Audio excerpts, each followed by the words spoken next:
Shalom everyone. The covenant was his initiative. You did not choose first. Understanding the love that came looking for you before you knew you were lost. Today we are going to understand the God who pursues. Today is day 32 of the Omer. God did not wait for Israel to come looking for him. He came looking for them in Egypt, in their slavery, in the middle of their suffering and their groaning. He heard their cry before they knew they were praying. He remembered the covenant before they had the capacity to remember it themselves.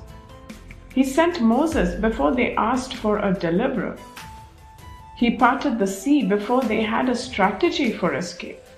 At every moment in the story, God moved first. The covenant was not Israel's idea. It was not their initiative. It was not the result of their seeking. It was his. And that changes everything about how we understand the relationship. In 1 John chapter 4 verse 19, it says, "We loved because he first loved us." John 15:16 says, "You did not choose me, but I chose you and appointed you, that you should go and bear fruit." Deuteronomy 7 verses 7 to 8. God did not set his love on you and choose you because you were more numerous than other peoples, but because the Lord loved you. The Midrash on the Song of Solomon describes God as the seeking lover, the one who goes out into the streets looking for his beloved, who calls out through the lattice, who refuses to stop pursuing even when the door is not immediately opened. The rabbis saw in the Song of Solomon the whole story of God and Israel, and the God who sent his son Yeshua, the bridegroom, and the bride are all those who believe in him and have been redeemed by him. It is that story, a love that pursues, that waits, that calls, and keeps calling. Yeshua picked up the same language in the parables of the lost sheep, the lost coin, and the prodigal son. In every parable, the seeker moves first. The finding is always his initiative. The returning is always a response to being pursued. How do you understand your relationship with God?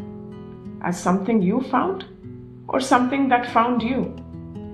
Because the answer to that question shapes everything.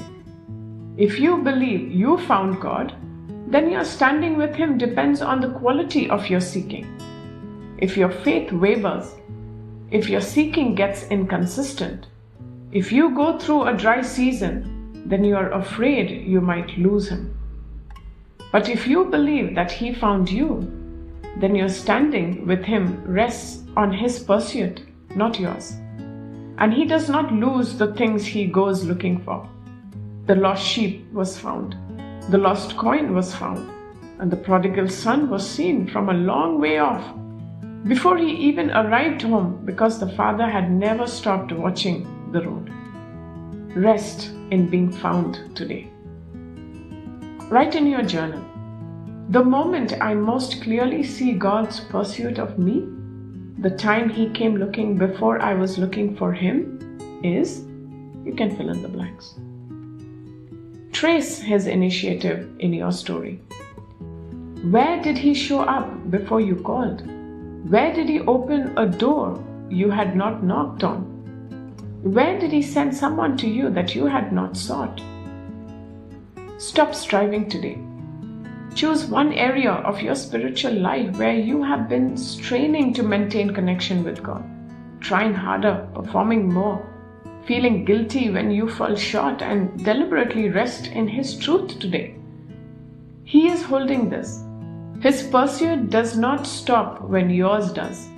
Receive the rest of being found rather than anxiety of seeking. The pursued declaration. Write and say this aloud. I did not find God. He found me. I did not choose first. He chose first. My standing with him rests on His pursuit and not my performance, and He does not lose what He is looking for. Return to this every time the performance anxiety rises in you. He came looking for you before you knew you were lost, and He has not stopped looking since. We are 18 days to Pentecost. See you tomorrow.